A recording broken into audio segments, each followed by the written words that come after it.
Кыргыз эзелтен айтып келгенде элге кебин айтпаса эрендерден не пайда депчи. Анатай байке ошол айтар кебин айтты да. Ал эми Шайлообек байкеге келе турган болсок, бул киши элдин таламын эл жагында эмес, бул бир уч бийлик тобундагылардын таламын талашып атканы буга абийир алып келбейт бул кишигечи. Себеби Кыргыздын жанар тоосундай аксакалдар ушинтип отурса кантип турмуш көчүбүз оңолот да. Себеби вазир жакшы, хан жакшы дейт.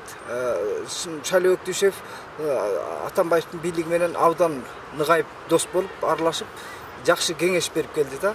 Мына кеңеш берип келген кишилер ушул жолго алып келди. Мына Акаевди, Бакиевдин жанында далга таптап жүргөн дежурлер болгон үчүн элдин келечеги кандай болду? Өлкө тагдыры эмнеге келип кетти?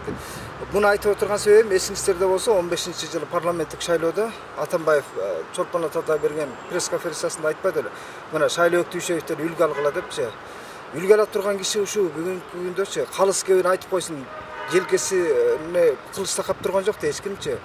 Себеби ошо андан мурдарактагы мен араб өлкөлөрүнө барып келгенде, тиги ошо делегация менен мен да барып келип, араб өлкөлөрүндө Ажообуздун авантюрасы деп жазып чыкканымда, ошондо Шайлообек байке мага биринчилерден болуп мынтип айттырып, дубай салам айттырыптыр да, Атамбаев менен барган дайым ушинтип айттырып келген туура эмес анымын депчи.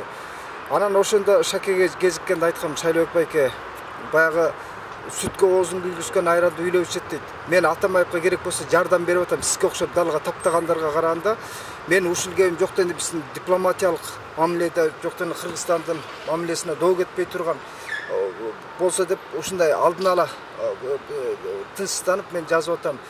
Тескерисинче сиздер айтпайсыздар ушундайда деген нерсе өздөрүндө да ойгонуш керек эле да. Себеби булар падышанын алдына келгенде күйпөлөктөп жүрүп, шыйпалактап жүрүп, мына эми кылтың-мылтың болуп кечөөкү Анатай байкенин жазган ырына карата бийликке ишарат билдирип атат да. Демек бул баягы неме деп атпайбы, башка элге басып берип, басынтып берип дегендейчи. Ким басынтып берип атат?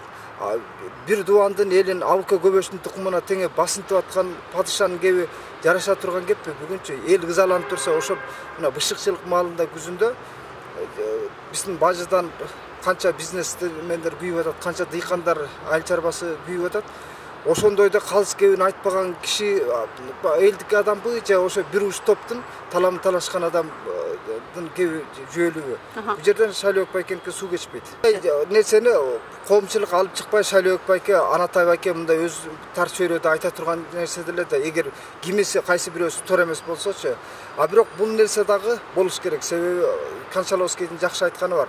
Россиянын бүгүнкү акыбалга келген интеллигенциянын абийирине койдум депчи. Бул нерсе дагы биздин интеллигенция кылып жарашат да. Мына биздин интеллигенциянын ушул акыбалга алып келгени, ошо интеллигенциянын абийирине кое турган нерсе да.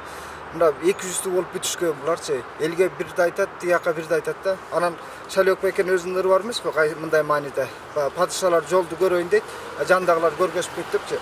Мына ошол номерадын киши ушул Шайлообек байкебиз да.